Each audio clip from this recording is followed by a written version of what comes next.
Om Badram Karanebihi Shrunyama Devaha Badram Pashyema Yakshabihi Ryajatraha Sthirairangair Tushtuvam Sastanubihi Vashema Devahitan Yadayuhu Swastinah Indro Vridrashravaha Swastinah Pusha Vishwavedaha Swastinah Tarksho Arishtanemihi Swastino Bruhaspatir Dadatu Om Shanti Shanti Shantihi यो अन्तः प्रविश्यमववाच इमां प्रशुप्तां सञ्जीवयति अखिलशक्तिधरस्वधाम्नाम् अन्यांष्टहस्तचरणश्रवणत्वगादीन् प्राणान् नमो भगवते पुरुषाय तुभ्यं लसतु श्रीमदानन्दतीर्थेन्दुर्नो हृदम्बरे यद्वचश्चन्द्रिका स्वान्तसन्तापं विनिकृन्तति पदवाक्य प्रमाणज्ञान प्रणम्य शिरसा गुरून् व्याकरिष्ये यथा भूतं विष्णु तत्व विनिर्णयम्.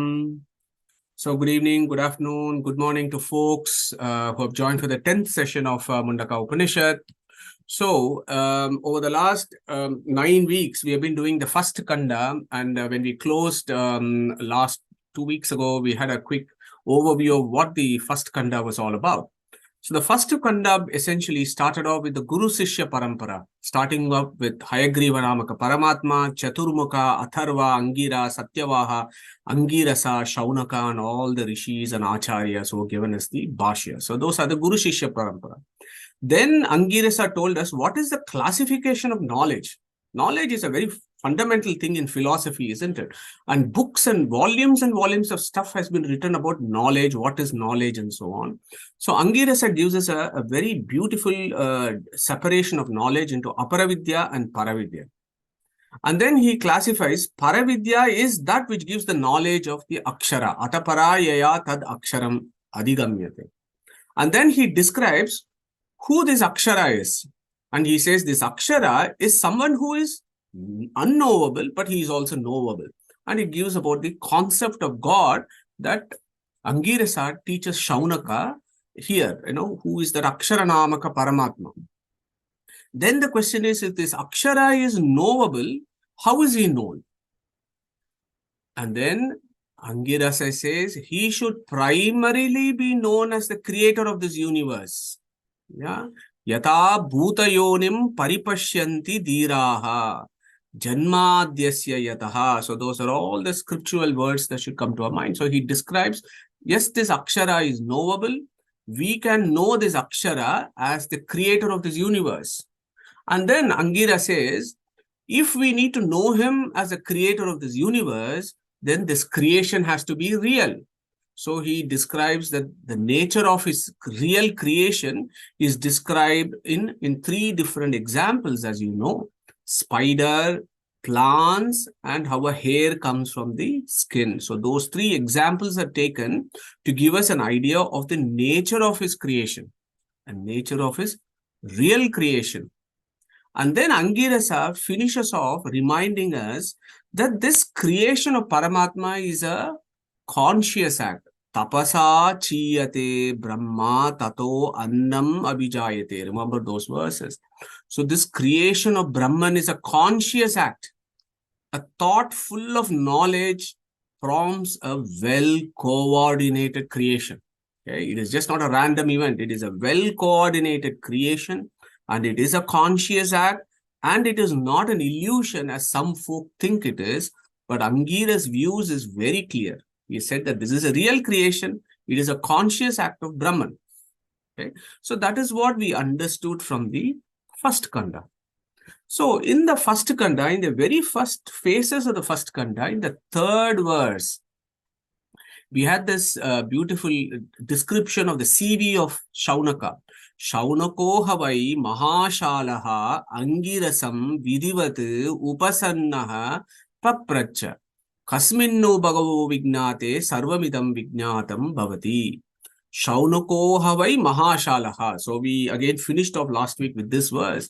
Who was this Shuanaka? Shuanaka was a mahashalaha. And we understood shala there means yagnashala or patashala. And this guy was both. He had huge patashala. 10,000 students used to be in his patashala to learn the Vedas and the Puranas and so on. And yagnashala. he was renowned for doing big Vedic sacrifices, running for months and years. Yeah, so he was very famous from that, and he was a man of a lot of resources. Because those days, if you want to run a yajnashala, you need to have a lot of stuff around. You need consumables, right, to do yajnas. So he had all at his disposal. So he was a big guy who had all these facilities to do stuff. But this Shuanaka, if you can recall in the third verse, the most fundamental philosophical question that he has asked, and he asked, Kasminnu bhagavo vijñāte sarvamidam vijñātam bhavati. That was the question that Angirasa, that Shuanaka posed on to Angirasa Rishi, who had come to his ashrama. Kasminnu bhagavo vijñāte sarvamidam vijñātam bhavati. So what is the background to that? As I said, this guy was a Mahashalaha. He knew all these institutions. He was doing all these yajnas and so on. So he is asking a question with profound respect to Angirasa. Review it, sir, by knowing what? The knowledge of all I know now. And what does he know? He knows about all the sacrifices that he does in his Yagnashala. Sacrifices of what? Sacrifice Agni Stoma, all sorts of sacrifices that we are going to do in today's session. Sacrifices to various deities, sacrifices to Paramatma, sacrifices to get rain, sacrifices to get good cattle and production and so on and so forth. So he's asking, I know the nuances of doing all these sacrifices, but by knowing what, the knowledge of all that I know will be meaningful and purposeful. Is the fire sacrifice just required to get rains, or is it something more to it? Yeah. So basically what Angirasa had asked in the third question is, I am a big yagnika. I do a lot of yagas. How can I convert these yajnas into paravidya? To answer that question, to give a background to that question, Angirasa had to go through the various stages of knowledge, who is Akshara, and so on and so forth. Okay, so here we need to hold on to that idea that Angirasa, that Shuanaka is primarily asking this question as to how can I convert my yajnas and rituals that I am doing into a paravidya? How is this possible? Okay. Is this possible for me now and also for all the future generations to come, including you and me, who we go to the temples and we see all these purohits throwing stuff into the fire?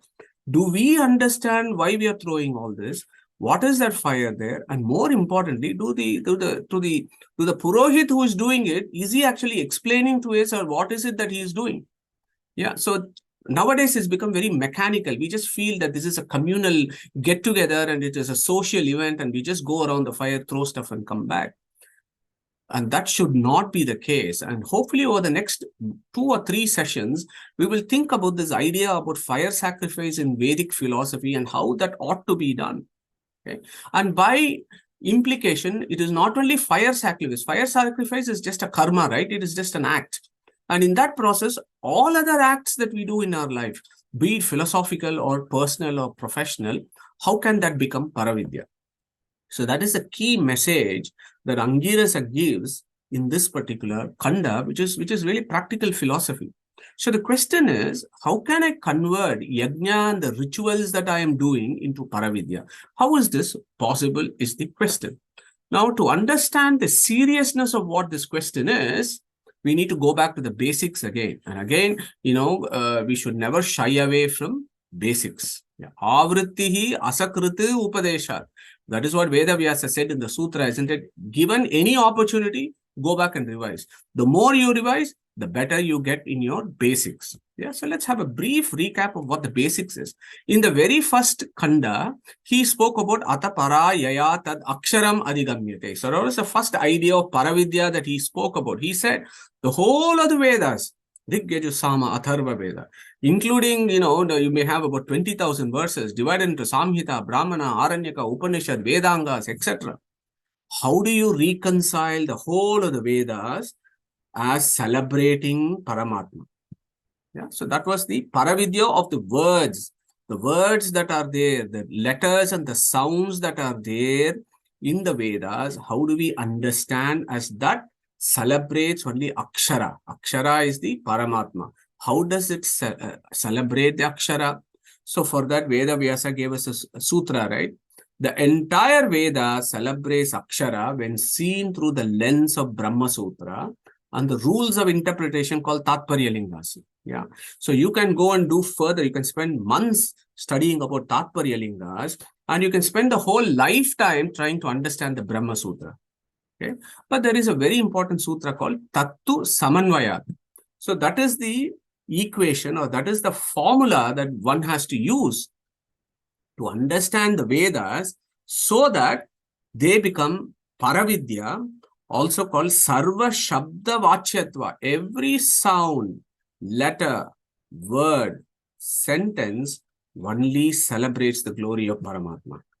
Okay. So the whole of the Vedas glorify only Akshara. Okay. That we will understand. Okay. Now I am telling you, or we have learnt it from our gurus, but unless you do your own journey, unless you do your own homework, and when you do your homework, you will understand, when you use the sutras, Tatparya Lingas, that you will understand the whole of the Vedic Shastra talks about only Akshara. Atapara yaya tad aksharam adigamyate. So that was the first approach to Paravidya. The second approach is how to reconcile Paravidya and Devata Upasanas. We go to all these temples, there are all these Ganesha, Rudra, Parvati, Subramanya, all those deities are there. How do you reconcile that as Paravidya and Devata Upasana? And there are so many Upanishads that we have discussed. There are some very important sutras that Badarayana gives as a formula to understand this. Antaryami yadi daivadishu taddharma vyapadeshat. Antastad dharmo upadeshat. Antaraha upapattehe. Pranastata anugamat. So these are all some of the sutras that I'm just put it here for our own references, where Veda Vyasa gives the formula to understand the various deities that are described in the Vedas. Indriyebhyaha parahyartha artebhyashta param manaha manasastu para buddhir buddhir atma mahan paraha mahata param avyaktam avyaktat purusha paraha purushan na param kinchit sakashta saparagatihi. And there, what we have to understand is we have to use this critical formula called Abhimani Vyapadeshastu Visesha Anugatibhyam. So whenever there are ideas about, Devatas or Jadas, you should always consider them that there are Abhimani, there are sentient principles behind these ideas. When Antaryami Brahmana Brihadaranyaka Upanishad says, Yam Prithvyam, Yam Apsuhu, Yo Agnau, Yo Antarikshe, Yo Vayo. So when you look at this, they all look like Jadas. But actually, you have to use this idea of Abhimani Vyapadesas to Vishesha Anugatipyam to understand that they are talking about these various Tattva Abhimani Devatas. And then you have to use the formula of Antastad Dharma Upadeshayat. Antara upapattehe antaryami yadi daivashitu tad dharma vyapadeshat. When you use these sutras, then you will understand, yes, you have this agnau. Agnau can mean material agni, or it can mean pradhana agni. But inside the pradhana agni is the antaryamin. So it is that agni. So that is how you do the parama mukhya vritti. So when you do that kind of reconciliation of understanding and reading the Vedas properly, then you realize the whole, even this language is only talking about Paramatma. The whole thing is only talking about Paramatma, Akshara. So that is how you reconcile Devata Upasana as Paravidya. Yeah. Indram, Mitram, Varunam, Agnim, Ahuhu, Ato Divyaha, Sasapurno, Gurutman, Ekam Sat Vipra Bahuda Vadanti. This is a very popular Rig Veda mantra. Ekam Sat Vipra Bahuda Vadanti. This Sat is one. In what? He is inside all these as Antaryamins. And that Antaryamin is the same in all these. That is what the Rig Veda mantra is talking about. Yeah. So that is how Vyasa, Veda Vyasa, Badarayana, Krishna Dvaipayana has instructed us, our father of Vedanta has instructed us to see Paravidya in Devata Upasana. Okay. So that is all well and good. So when we do Devata Upasana, some folks do fire sacrifice. They do fire sacrifice for various fellows, isn't it? Various Devatas. So we are told. So in the Vedic times, various fire sacrifice was very prevalent. And even now, fire sacrifice is very prevalent, and we have to do. It's one of the fundamental things of Sanatana Dharma is to do fire sacrifice. Okay, because Agni is the supermost pratika of worship of Paramatma. We'll come to that in the next slide.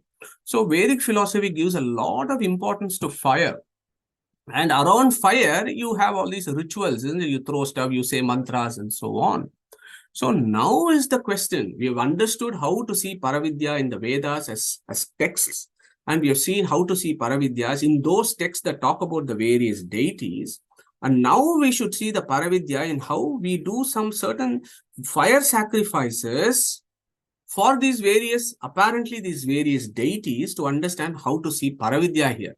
How can rituals become Paravidya? Yeah. So again, our Guru Vedavyasa Badarayana has settled these kind of issues, and I've given some references for you guys. It's in the first Adhyaya, fourth pada. Yeah. Go to the fourth pada, various sutras, 19, 20, 21, 22, and 23, that talk about what are the views of the various students of Badarayana. Yeah. So the students of Badarayana have got a particular view, and in this, what Vedavyasa does is he not only gives publicity to his students, but he also says, oh, no, this is my view as well, because it is me who has taught these students. Anyartam tu jaiminihi prashna vyakyanapi chaivam eke vakya anvayat pratigna siddher lingam ashmaratyaha utkramishyata evam bhavaditi audulomihi avastiteriti kashakritsnaha. So these are all Badarayana's shishyas. Jaimini, Ashmaratyaha, Audulomihi, Kashakritsnaha. No? So they have certain views of what are the importance of these fire sacrifices.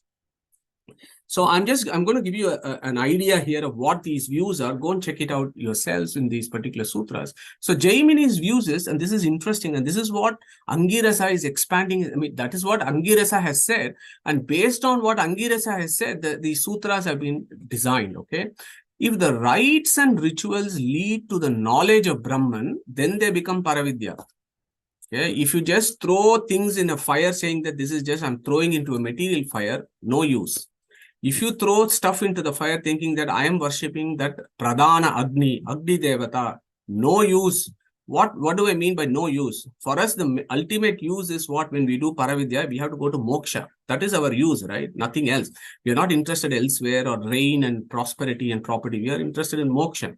If you just throw stuff into the fire saying that I'm worshipping Agni alone, Pradhana Agni, no. But these rituals, when they lead to the knowledge of Brahman, then they become Paravidya. That is the view of Jaimini. Look at Ashmaratya. Scriptural words in their worldly sense describe the scope and limitation of pursuing sacrifice. They create a sense of aversion and encourage to pursue knowledge of Brahman. Because when you do this very superficial sacrifice and you get some benefits, you can only do so many of this and get so many benefits. Eventually, that benefits also wears you down. So you're not satisfied. Yeah, eventually you get an aversion to do even that. Okay, so they should encourage the pursuit of the knowledge of Brahman. Audulomihi, what is his view? Rituals can cleanse the mind and promote the seeker to gain knowledge of Brahman. This is super important, that the whole idea is to cleanse your mind. Okay? And then Kasha Krishnaha, he says, rites, deities, and all other things exist in Brahman, who is their supporter. In order for us to understand the supporter, the scriptural words connote the supported world. Sounds a complicated idea, but I've just listed it for your own personal reading, but just to show that Vedavyasa has taken this issue about how can rituals become Paravidya.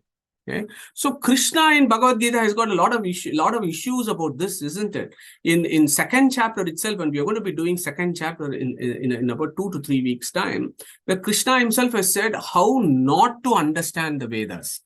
Okay, so I don't know if one of us want to pick up a few verses, 42 to 43. May I call upon Neetaji to recite this? These are beautiful verses, isn't it? Neetaji, do you want to do that? Yes. Yamimam pushpitam vacham pravadantya vipaschitaha vedavadaratav partha nanyadastiti vadinaha kamatmanas svargaparaha Janma karma phala pradam kriya vishesha bahulam bhogaishwarya gatim prati. Thank you, Neetaji. So we'll probably, we'll just recite those two verses because Krishna is talking about don't read the Vedas superficially, mate. He has said clearly, so many times. And the interpretation of this is very clear, saying that don't read the Vedas superficially. Don't do things that are prescribed in the Vedas superficially. Don't just think that Vedas are only talking about Traigunya Vishaya Vedaha. Nishtraigunya Bhava Arjuna says that there are Vedas is talking about something much more esoteric and subtle and deeper things. Try and understand that. Don't do that superficially. And then he goes on to say that those fellows who do the Vedic studies in that way, they eventually reach Paramatma. Yeah, or they achieve that great yoga. Yeah. So he has said that Krishna's view is very clear as to how we need to approach these kind of fire sacrifices and yajnas that are being described in the Vedas. So with that in the background, so about the Paravidya of the words, Paravidya of the deities, and how we should approach this fire sacrifice, what are the problems of modern times and also the Vedic times. For example, there was one group of Vedantins, right, called Purva Mimamsakas. They are a classic example. Purva Mimamsakas, all that they were doing was throwing things at fire. No God, nothing. Let's throw stuff in the fire. Let's get pleasure. Let's go to higher planetary systems. Come back. Let's just do this in cycles. So Purva Mimamsakas were fantastic ritualists with no purpose of higher salvation. Yeah. But Angirasa actually is refuting all this. And that is what he is doing in the second Kanda. So we are basically making a pravesha into the second Kanda, looking at the Paravidya in rituals. Okay. So last week, we did this last week. So let's do a very brief recap on this. So he started off this particular Kanda with Tadetat Satyam. Mantreshu karmani kavayo yani pashyan tani tretayam bahuda santatani. Tanya acharata niyatam satyakamaha yeshavaha pantaha sukrutasya loke. So that is the meaning. And then we looked at tadetat satyam. So Angirasa says tadetat satyam. Why did he call this Paramatma as Satyam? Previously, he's called this Paramatma as Akshara. Then he called him as Brahman. Now he's calling him as Satyam. Because in the 6th verse, he says, when he described the qualities of Paramatma, he said, Nityam Vibhum Sarvagatam Susukshmam Tad Avyayam Yat Bhutayonim Paripashyanti Diraha. Bhutayoni. He who is the creator of all the bhutas. What bhutas are? You and me, and also the material things. They all come under the category of bhutas, right? Tad Avyayam Yat Bhutayonim. He is the origin of everything. And that is why he said Satyam. And then we understood there are various etymologies of Satyam, which basically gives an idea of all the eightfold cosmic dispensation of Brahman. It gives us an idea of Satchit Ananda. It gives us an idea that he is without defects, but he is an abode of infinite auspicious attributes. He is not a useless zero entity.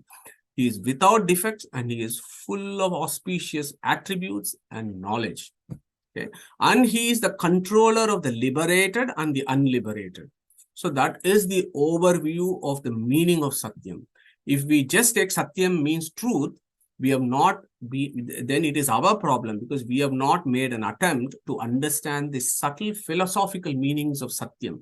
Satyam in Vishnu Sahasranama is Vishnu. Yeah. And Satyam in all the Upanishads that we see always talk about Paramatma.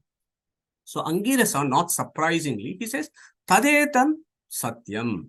So this Paramatma created the universe. But how does this material universe, how does this universe go through? It goes through cycles, isn't it?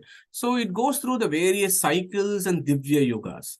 So Paramatma has created the universe. He has put all the jivas into this samsara and they are all going through this in cycles. So now he says, look in the yugas, the various yugas, how people approach the sacrifice keeps changing. Okay, so that is what he's talking about. So who is going to take up the various yugas of Sanatana Dharma and bring it together with Manvantara and also the Kalpa of Brahman? of Chaturmukha Brahma. Who wants to do that? I can do it. Yeah, go for it, Anand. So there are 4 yugas: Satya Yuga, Treta Yuga, Dwapara Yuga, Kali Yuga. So the 4 yugas together form a Divya Yuga. Divya Yuga is 4.32 million years, and 71 such Divya Yugas will lead to one Manvantara. So we are currently in Vaivasvatu Manvantara, and several such Manvantras is Kalpa. Kalpa is one day of Brahma, and similar time is the night of Brahma as well. Thank you, Anandji. Wonderful. So that's a very brief overview of the Vedic view of time scales, the Vedic view of time scales and how the universe evolves. So you have Brahma Kalpa, then there is the Dina Kalpa, and then there is the Brahma Kalpa, which is the end of Brahma's life, and all the Manvantaras and so on. So what Angirasa is saying is, he is talking about Divya Yugas. Okay. And in the Divya Yugas, in different Yugas, people were doing different things. Okay, so you would have, some of you may be very familiar with this Bhagavatam verse that talks about the Dharma has 4 legs. Satyam, Daya, Tapaha, Sauchyam. Okay, check that out. And the Bhagavatam talks about this Dharma has 4 legs and is illustrated like this cow with 4 legs. And then the Bhagavatam says in the Satya Yuga, or the Krita Yuga as it's called, all the 4 legs of Dharma was very well established and it was there. Okay. Whereas as the yugas come, there is a gradual deterioration of the knowledge base of all the jivas. Okay. Or the jivas that are there in particular yugas, their knowledge base keeps decreasing until we come to Kali Yuga, where we know that our knowledge base is pretty pathetic at this point. So in Satya Yuga, the 4 legs of Dharma is beautiful. In Treta Yuga, one of the leg is gone. In Dwapara Yuga, the cow is limping only on 2 legs. And in Kali Yuga, Bhagavatam says, this is really a tragic situation where the 3 legs of Dharma is gone. And this cow is just it's just there with 1 leg, is what Kali Yuga is. And that we see all around us at this point, where there is a gradual deterioration of Dharma and everything else. And we see that. So you need to have this background as to how one of the Vedic views is, from a material sense, we may be evolving and we may be getting better and better. But from a philosophical sense, we gradually deteriorate in every yuga. Our philosophical attributes are the highest in Satya Yuga, and they are the lowest in Kali Yuga. Okay. So he gives a chronology, and first he takes a very broad view of this, and he says, Mantreshu karmani kavayo. Okay, so that first line, Mantreshu, mantra means what? This Vedic mantras, and Vedic mantras is what? Karmani. So the mantras that are done during Vedic rituals. Okay, kavayo means what? The ones that are knowledgeable. Yeah. Yani Pashyan. Okay, so in the Satya Yuga, Angirasa says, in the Satya Yuga, mate, Yajna was always considered as a Paravidya. People used to do fire sacrifice always as Paravidya. And in the Satya Yuga, Vedas were undivided. There was one body of text called Vedas. And all the Satvika Jivas understood that undivided Veda as Paravidya only in Satya Yuga. So this here is a quick quiz. So when did Veda Vyasa then compile the Vedas into 4 categories? When did that happen? Who wants to take a quick quiz there? Dwapara Yuga. Fantastic. Thank you, Sushil. So end of the Dwapara Yuga is when much of the Vedas was lost and misinterpreted in the Treta Yuga, the early parts of Dwapara Yuga. That Veda Vyasa then had to incarnate in Satyavati and Parashara and say, look, I have to really now do something about this. And then he compiles the Vedas, does the Brahma Sutras, so that at least some remaining Satvika Jivas can actually attain their salvation. Yeah, that is how the Dwapara Yuga, Veda Vyasa comes. Whereas in Satya Yuga or Krita Yuga, all the Jivas, Satvika Jivas, always knew that Yajna is always Paravidya and that the Veda was considered as one. There is no Rig, Yajur, Sama, Atharva, none of those existed in Satya Yuga. Okay, it was considered as one. Okay, and everybody did fire sacrifices as a worship of Paramatma. Whereas what happened? Tani Tretayam Bahuda Santatani. So when the Treta Yuga came, the philosophical knowledge base of humans started deteriorating. And then folks started doing this fire sacrifice for various things. Some people started doing fire sacrifices to get rain and crops and children and wealth and cows and so on. Yeah, or Uddalaka Aruni is a classic example, right? In Katha Upanishad. So that is for benefits. And then some people started doing fire sacrifices for various other deities. Indra, Varuna, Mitra, Rudra, and all those folks, they started doing worshipping of other deities in Vedic sacrifices, and possibly through them to Aksharanamaka, Paramatma or Vishnu. And then Vedas also took a deviation there. There are folks who started saying, oh, Vedas can be Aparavidya, Paravidya. Okay. You can use the Vedas for all the material things. There are only few portions of the Vedas that give Paravidya. So that kind of Bahuda Santatani. Okay. So the folks started misinterpreting and misunderstanding the Vedas as Apara and Para and doing yajnas for various benefits, sacrifices to the deities and so on. And in Dwapara Yuga, that deterioration continued to happen in the Dwapara Yuga. And in Kali Yuga, that is the time where you and me, we are there. As I told you, this Dharma is limping on one leg. I don't know how it can limp, but it is just there on one leg. Most humans have become incapable of worshipping him through the Vedas. It is not the Vedas problem, it is only our problem. And we have actually we have become incapable of worshipping. And some folks even says, you don't have to do any of this. You just recite the names. That itself has become important. Just recite some names. You may not understand what you're reciting, but just recite the names. So that is not that is the end of it. But the idea there is, at least if you do this, at least if you recite the names, you might actually go somewhere. That is the idea there.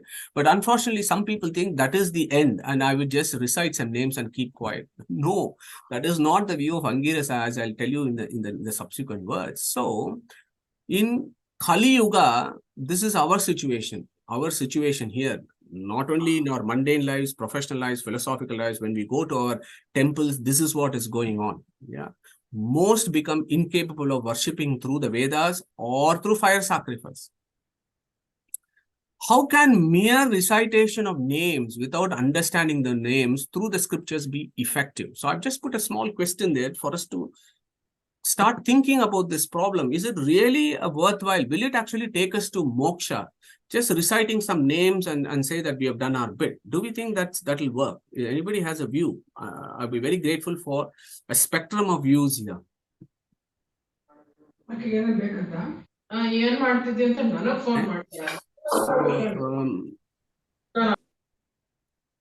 Hello. Anand, go for it. Anand and then Manjunathji. Yeah, Anand. I'll try, Madhuji. In Kali Yuga, so it is getting worse and worse, and it is said that even if you take the name of God, that will take you through the journey. In the sense, like in Vishnu Sahasranama in Palastuti, it says, Narayana Shabda Matram Vimukta Dukha Sukhino Bhavantu. I think it's to encourage, even in Kali Yuga, that taking the name of the God itself gives you lots of benefits. Thank you, Anandji. Interesting. That's the way I was saying it as well, Madhu, that Kaliyugadali Harinamava Nenedare Kulakotigalu Uddharisuvo Ranga, and the Dasas have said like this. And if you really do it sincerely, the reciting a name of Lord by faith in your heart, I'm sure you will reach a state where you will get this proper knowledge, you will get a guru and you will get a proper knowledge, and that will lead you to moksha, I feel. Beautiful, Sheilaji. I agree with you 100%. Deval? I was just wondering that if, Krishna says in the Gita that whatever you do, you do it for me, dedicated to me. And if all the names of God are His as adjectives, then you are automatically you're automatically reaping benefit. Yeah, thank you, Devalji. Yes, absolutely right. So, different approaches to essentially the same concept that you're describing. It's and in fact, there are even folks who say even the Devatas wish to be born in Kali Yuga because they can just recite names and they get more benefit by just reciting the names rather than doing yajnas and tapas for thousands of years. So, all those ideas are there. Yeah. So, hold on to that thought, Neetaji, Sushil. So just as a counter argument, it's not just chanting the names because they are adjectives. We need to understand what those adjectives actually mean, how they are glorifying God. There's no point in just knowing the 1,000 names. You have to understand what they mean, isn't it? Yeah, absolutely, Sushruji. Meena ji? Namaste. What my opinion is, and I've read it somewhere, like, we take paracetamol, it helps us, helping with the fever. We don't know the composition of paracetamol, we don't know how it works, but it still helps us. So that's what I read, that by taking the Lord's name or your Guru's name, even though we don't know the complete meaning of it, but just taking Namasmaranam itself takes us to the spiritual goal. That's what I thought I'd share. Okay, thank you, Meena ji. Very good. So, spectrum of views. I don't know if anybody wants to have a view that contradicts Meena ji, but if interest of time, we can move on. Anybody wants to challenge Meena ji's views? Okay, cool. Right. Thank you, Meena ji, for that. So beautiful. So, a whole spectrum of views here. Okay. So the question, but the general overarching view is just dry recitation. It just doesn't mean if you are just reciting. So Meenaji, here is my counter argument. If you're just going to be reciting the name, this is only coming through. This is just an activity of your vocal cords. You are just doing an activity of the vocal cords of reciting some names. And how is that happening? Some brain connections is sending nerve impulses to the vocal cord and you're just reciting that. There isn't that manana and the dhyana that is going. The manana aspect of those names is where the adjectives and the meanings and the profound meanings of those names comes in when you do manana. So Shravana may be the recitation, but the manana, dhyana, they become very important. So when you look at it from that perspective, I understand your analogy of paracetamol, which is interesting.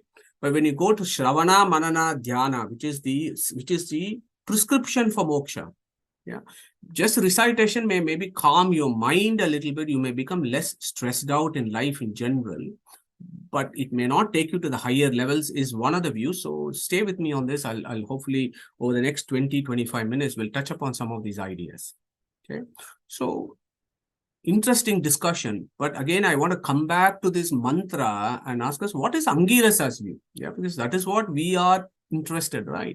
So Angirasa says, Tadetat satyam mantreshu karmani kavayo yani pashyan. So, yani pashyan. So, in the Satya Yuga, all the kavis, the knowledgeables, they used to see the Paravidya directly in all these mantras and the yajnas. And then, Tani Tretayam Bahuda Santatani. And then this is important. That hopefully will answer some of your questions. Angirasa says, Tani Acharata Niyatam Satyakama Yeshavaha Panta Sukrutasya Loke. So the second part of that verse becomes interesting as to how we have to adore, how we have to take this, dry recitation to the higher level. Because Angirasa says, only the ones that actually put what was done in Satya Yuga into practice in Kali Yuga, those are the ones Sukrutasya Loke. Those are the ones that are going to go to moksha, is what Angirasa says. So stay with me on this. So what does that mean? Tan acharata niyatam. Tani acharata niyatam. That person who performs those sacrifice niyatam, those sacrifices, it could be anything. Yeah, even recitation is a sacrifice, right? And even fire sacrifice is a sacrifice. Everything is a sacrifice in life because it's an action, it's a karma. So, tani acharata niyatam satyakamaha. So, he who performs the sacrifice to whom? Satyakamaha. So, you divide that. Satya plus kama. That is why understanding that satya, tadetat satyam, actually means Paramatma. Yeah, the one who is the creator of the universe. Satchitananda Atma, Nirdushta, Sarvagunapurna, Niyamaka of souls in samsara as well as in moksha. That person is called Satya. So when the folks, even in Kali Yuga, they perform sacrifice for Satya's kama, okay, desirous of knowing Satya. Satya is who? Akshara, Brahma and Vishnu. So if our recitations eventually leads us to a desire of knowing Satya, then that is Tani Acharata. That fellow is doing it properly. And also do all your acts to please Satya.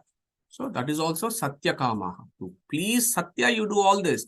And also to know the Satya, desirous of knowing the Satya, then you do all these stuff, including recitation of whatever it is that you want to desire. Yeah. So, tani acharata niyatam satyakamaha. Okay. So, this is important. If a man desires to obtain the knowledge of Brahman, he should perform the acts as done in Krita or Satya Yuga, says Angirasa to Shuanaka. And how do we get the knowledge of Brahman? Shastra yonitvat. You have to go to the Shastras. Just sitting around and doing some beads and reciting names may take us to some extent. But eventually, we need to use that as a springboard to move to the higher steps of philosophical progression, is what Angirasa is saying. Tani acharata niyatam satyakamaha yeshavaha pantaha sukrutasya loke. So words are very easy here, so we're not going to spend too much time here. Yeshaha, Vaha, Pantaha, the sacrifice when performed with the purpose of obtaining God's knowledge will lead to the highest world. Sukrutasya loke. So, what does that mean in this? Knowledge of sacrifices, knowledge of the deities should purify our mind. That is the whole purpose of these things. Purify the mind and they aid in getting Brahman knowledge. So when we use these things, yajna or recitation, to purify your mind and as an aid in getting Brahman knowledge, then they become Paravidya. Okay. So the key message of Angirasa there is ritualism must culminate in metaphysics. Okay. If ritualism stays as ritualism, it is actually of no benefit. Purva Mimamsakas, that is what they do. Okay. And that has been clearly censured by Veda Vyasa in Brahma Sutras. Okay. Ritualism must always culminate in metaphysics. The question is, but how do you do this? How do you convert? So we are all going to a temple, and then we have, some of us have arranged for a havan in the temple, and we've invited 20-30 families to come. We go, the Purohit has put some kunda, there is fire, and then he's doing some sacrifice. So imagine yourself when you're doing it next time as to how am I going to convert this into a Paravidya in modern times. We may not be in Krita Yuga where we are in a forest and we are doing it, with rishis. Unfortunately, we are here in Kali Yuga, and this is the next best that we have at our disposal. So how do we do this? Okay. So Angirasa gives a very beautiful illustration in the next mantra, and that illustration we should adopt in every aspect of what we do when we think about fire. Yeah, and that's beautiful. Yeah. So he goes to the next verse. This is a kind of a new verse. We did, of course, the previous verse, most of it was new. So this verse is one of my favorites in this particular kanda. Yata lelayate hi archihi samidde havyavahane tata tad ajyam bhagav antarena ahutihi pratipadayet. Okay? This is a simple formula that Angirasa gives because he is in that Vedic times, right? And in the Vedic times, there are all these fire sacrifices happening. Every household used to do fire sacrifice. Now we do only rarely we do it in our house, but mostly in temples. Okay? That is also a social event, not a philosophical event. So Angirasa says, look at it this way, my dear student Shuanaka. Because you are doing all these Maha Yajnas, you should do the Yajna like this. When you do that, then that becomes Paravidya. Okay. Yada Lelayatehi Archihi. Okay. So let's dwell a bit of 5-10 minutes on Archihi. What is Archi? Archi means flame, fire or Agni. Okay. Agni is called Archi. Okay, in Sanskrit.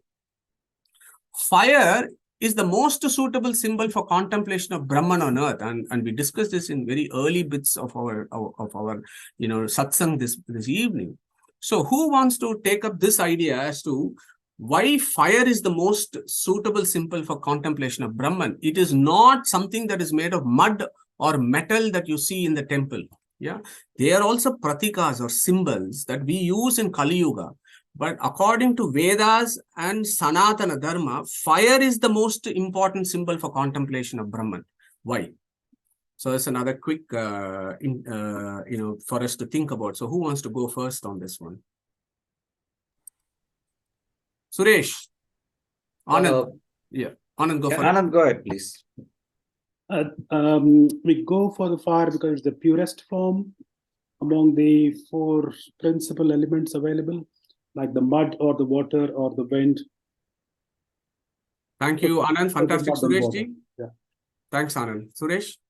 Yeah, just to add, perhaps, fire purifies everything else in the sense any other form is soiled, but fire is something that isn't soiled. It in fact purifies whatever is put into it. It's always moving upwards. And so it's the pratika of Sattvic, the highest form. So Agni Narayana perhaps is what is taken as a symbol. Thank you, Suresh. Anybody else wants to come in and have some views here? Deval? It's also the highest significance of knowledge. Because of light. Yeah, thank you. Light as in knowledge. Yeah, beautiful. So all great ideas that we got. So I don't know if Meenaji still got her hands raised. Probably that's historical, unless she wants to come in. Sorry, that was historical, but I just thought like it doesn't discriminate between anything. Whatever is offered, it just takes Agni. So there's no discrimination there. But I don't know if that's got any spiritual significance. But yeah, that hands raise was historical. Thank you. Thank you very much. So interesting idea. So so let's just think about this. Fire is it's a symbol of purity, excellent, and then it is a symbol of light. So that means knowledge, and then it is something that is always looking upwards. So it elevates us. So doing yajnas elevates us. And the fourth one that Binaji was saying that it eats everything without discrimination. That's great. And then there are other elements to it. And the other one that is considered is if you want to offer something and some kind of an offering to to Paramatma, there has to be an intermediary that actually takes it to Paramatma. There is a view that Agni can do that and so on. So those are all some of the, I would say, useful ideas as to why in Vedic philosophy, fire is the most important symbol. And in our sessions before, we have also understood that fire is also an important symbol in various other dharmas, in various other philosophies of the world. Fire is important exactly for these kind of reasons. But then we have to think about what is that fire that Vedic philosophy is talking about. Is it the material fire? That is the fire of one of the 5 Panchabhutas is Tejas, isn't it? The third one that comes about, Akasha, Vayu, Tejas. Is it that Tejas, that material Agni that we are talking about? Or is it the Abhimani Devatas, the various Abhimani Devatas that we have just understood? Is it Pradhana Agni, who is 15th rank in Vedic Pantheon? Is it Kala Agni Rudra, who is 5th rank? Is it Prana Agni or Chaturmukha? They are the 3rd ranks. Or is it the Kala Agni Durga, which is the 2nd rank? Or it is the Antaryamin of all these, which is Agni Narayana, who is the 1st rank. So that is another thing that we need to settle. And as we are doing this Paravidya concepts, we have to understand whenever the Vedas talk about Agni or Archihi, it primarily talks about Agni Narayana. The Paramamukhya Vritti or the Paravidya aspect of Archi or Agni is Agni Narayana, who is the first rank. And that is the reason why our Rig Veda starts with the very first verse, Agni Mile Purohitam. Yajnasya Devam Rutvijam Hotaram Ratnadatamam. Agnim Ile. So that is, they all become very, very important. Again, we should never tire ourselves away from revising all these ideas. We have done this before, but that gives an introduction to what is it that Angirasa is teaching us in this Kanda. So that Agni, primarily this Archi or Agni is Agni Narayana. Okay? Is how we have to think about when we do worship. When we do our Havan, when we go to temples, think about Agni as Agni Narayana. Why? Because the word Agni has etymology, right? And we have done this so many times. Rigbhashyam of Acharya has actually given us a clear etymology of what Agni is. Agni Shabdo Ayam Agre Eva Abhipujyatam Agrayatvam Agranetrutvam Attim Anganga Netrutam. So memorize this. I would suggest memorize this verse of Rigbhashyam. What is the etymology of Agni? Agni, A plus Ga plus Ni. Ga means Gachati, that which goes is, that which goes, that which moves is Ga. Ga means that which is inert. Niyati, that which gives volition to something that is inert is Agni. Okay, so that is the basic etymology of Agni that we need to understand. And it is not just fire. Okay? Agni is A plus Ga plus Ni. Then once Agni is Agre Niyati, the first to be adored. Who is the first to be adored? Agni Narayana. Agrayatvad Agnihi, the first and the foremost of all. Who? The number one rank of Vedic philosophy, Agni Narayana. Agre Nayati, who is the prime mover of all. This universe would not even have come into existence unless this Agni Narayana said Om and then it gives the volition, and then Shri Tattva then carries on with the rest of the things, and Chaturmukha and others then do other bits and bobs. Okay. So the prime mover of all is Agni. This material Agni, of course, when you have cold water and you boil with fire, then it starts bubbling and the water molecules start moving. So it gives volition to those water molecules that are kind of inert. That is a very superficial meaning of Agni. But the ultimate Agni is this Narayana who actually gets universe into motion. Yeah, Agre Nayati, the primary mover of all. Atiti Agni, that which eats. And that is where what Meenaji was saying was interesting. That which eats. You pour anything into fire, it eats without any discrimination. Similarly, this Paramatma is the greatest eater of all because he devours everything. Once Chaturmukha's Brahma's 100 years is over, the universe goes back into his tummy, right? Into his womb. So, Attiti Agnihi, Attim, or devourer of all, or Attiti Agnihi. Angam Nayati, activator of bodies of all. Your body and my body is activated because of this fire.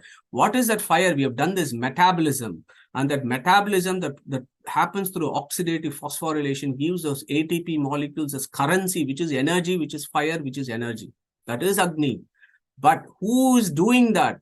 Prana Agni is doing that, and we have done those things about Prana Agni. But who is inside the Prana Agni? Agni Narayana. So, activator of bodies of all. Agam Nayati, activator of all, or else they remain inert. Okay. So, these are all the ideas of Vedic philosophy that we should never ever forget this when Upanishads talk about fire and Archihi. So, here Archi means fire, and the Agni there is all these fellows. Why I have to say all this? Because the verse builds up on these ideas. So I'm giving you a prelude to understand the greatness of this verse. Yada lelayate hi archihi samidde havyavahane tada ajyabhaga vantarena ahutihi pratipadayet. And to understand what it is, we have to go back and understand our basics about fire and the sun, and how our Vedic philosophy links always the fire and the sun. Rig Veda. Tam Suryaha Haritim Saptayahvaha. Okay. The Rig Veda says this sun has got 7 tongues. Okay. And again, you will see on all the various pictures of Surya, the Surya is on a horse with 1 wheel, but he's got 7 horses. And our Vedic rishis did not do that by sheer luck, because that is the visible spectrum of light, right? The 7 visible spectrum, Vibgyor, 1, 2, 3, 4, 5, 6, 7. 7 visible spectrums. And the Vedic rishis knew this. So said, this sun has got 7 horses. He is riding on the 7 horses, the Surya Devata. Of course, inside the Surya Devata is his Antaryamin, who is really called the Surya. Okay? So the 7 horses, remember those 7 horses of Surya, the 7 spectrum of light. Okay? Similarly, the Vedic rishis, and in fact, this particular Kanda talks about the 7 flames in Agni. And it says, mate, there are 7 flames in Agni. There are 7 different colors in Agni, is what this particular Kanda actually talks about in subsequent verses.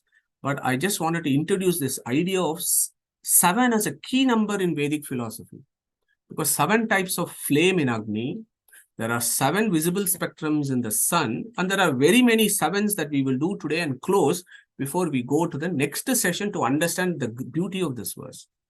So when we talk about the 7 types of flame in Agni and 7, waveforms in the sun, the concept of doing Vedic sacrifice really is to capture these ideas, not just throwing something into the fire. It is the concept of transfer of energy from the fire to the environment and the sun rays. Transfer of energy from Agni to the sun rays to the environment. That is the idea of doing all these sacrifices that used to happen in Vedic times, and as I said, still happens in some families, Vaidika paramparas. They do it in a lot of Shraddha. So 7. So here is another idea of the mathematics and geometry of Vedic altars. Okay, and this whole mathematics around this, you can do Agni Chayana, Katyayana Sulba Sutra, Bhaudayana Sulba Sutra to understand all this. Okay, here is an overview of what I am trying to give to understand the Paravidya of fire sacrifice. Fire altars symbolize the universe.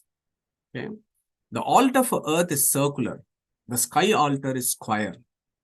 Okay? And then our Vedic rishis, they resolve a mathematical problem in the fire sacrifice by circulature of a square, squaring a circle. Google it. There is a lot of ancient mathematics around it as to how you square a circle using geometry. And our Vedic rishis used to do this effortlessly in their kundas. Okay? And there are lots of other units, how many bricks, what is the length of the bricks, and how the kunda should be proportional to the yajamana who does the yajna, and all those kind of nitty-gritties that you can go and read up. But I just wanted to tell you about symbolism of universe and akasha and so on. Okay? And how does the anatomy or physiology of a fire sacrifice is? There are 5 Agnis. Okay, you should always remember 5 Agnis of all the Vedic sacrifice. And we have done this in Katha Upanishad, right? Ritam pibantau sukrutasya loke guham pravishto parame pararde chaya tapo brahmavido vadanti pancha agnayo yecha trinachiketaha. I don't know how many weeks we did this particular verse. Go back and look at that. 5 Agnis. What are those Agnis? Garhapatya, Ahavaniya, Dakshinagni, Pranita, Avasatya. So these are all Avasatya. These are the 5 Agnis that should be there. Our temples don't have. They just have one makeshift kunda and we just throw stuff. But the proper Vedic fire sacrifice will have all these kind of stuff. So you should remember the fire sacrifice. So there's a lot of knowledge base to understand what is going on in this particular verse. Okay. And then this is important. In Purusha Shukta, we said, right? Saptasyasan paridayaha trishaptas samidaha krutaha deva yadegyam tanvanaha abadnan purusham pashun. How that cosmic yajna happened, and there saptasyasan paridayaha, again number 7. Okay. 7 boundaries of the various Agnis, 7 fires of Agni, 7 rays of the sun. Not only that, your body is also 7, right? We will finish off with these ideas today. 7, again a key number in Vedic philosophies. What are those? 7 chakras, 7 endocrine glands, 7 dhatus, 7 primary chandas of Vedas. Gayatri, Ushnik, Anushtub, Brihati, Pankti, Trishtub, Jagati. Yeah, Chandamsi. 7 vital forces. 7 sources of transaction. So here are all the 7 chandas, 7 chakras, 7 endocrine glands, 7 dhatus, 7 vital forces, 7 sources of transaction, 7 types of flame in Agni, and 7 types of rays in the sun. When you have these ideas and finally finish off, you have these backgrounds, and then what you're doing? You're doing yajna, the fire sacrifice. What is the etymology of yajna? So that we should never forget. Yajna comes from yaja. Yaja means what? Deva pujana, sangati karana, or dana. That is the classical etymology of this. Deva puja, worshipping of the deity, including Paramatma. Sangati karana, our satsang is a yajna. Charity, giving dana to the right person at the right place, and those who really deserve it, that is called dana. That is also called yajana or yajna or yaga. Then you have yajnam. And in Isha Upanishad, who is the Paramatma? Yajnanamaka Paramatma. So that is an incarnation of Vishnu himself. The yajnam also means cosmic creation. That is what the Purusha Shukta talks about. It is an act of surrender to God because we are offering everything to this yajna or this fire. So the sacrifice in which a deity is propitiated by chanting of prayers and mantras and the offering of ghee into the sacred fire. This is our superficial havan that we are doing. But ultimately, what should it become? Worship, prayer, praise, offering, an oblation to the Paramatma and as a sacrifice. Yeah. And Gita, of course, I said, Yajna, Dana, Tapaha, Karma. What is karma? There are only 3. And Krishna gave a beautiful definition. Yajna, Dana, and Tapaha. These 3 are only called karma, in my opinion, and nothing else. Yeah, so this is what this yajna is, because that is what Angirasa is telling us, right? So I think we should stop at that point because there is lots and lots of background information to talk about as we touch upon what is the philosophy that he's talking about. So next week we'll talk about the various fire sacrifices. Yeah. Nowadays there are all these destination weddings and so on and so forth. Is that how the Vedic philosophy and practice was? No. There are so many fires that come in Vivaha Homa, and how the grihasthas take up these fires and do various fires in their daily life. So we will pick this up next week, and that is where Angirasa is coming. So I had to do all these introduction to come to this section and talk about what are the classifications of fire sacrifice in Sanatana Dharma, and how Angirasa is saying when you are doing those fire sacrifices in your daily life, how do you do Paravidya there? So for you and me, we may not be able to do Aupasanam and Agnihotra and stuff, but at least in our daily, mundane activities that we do, we possibly can do some fire sacrifice.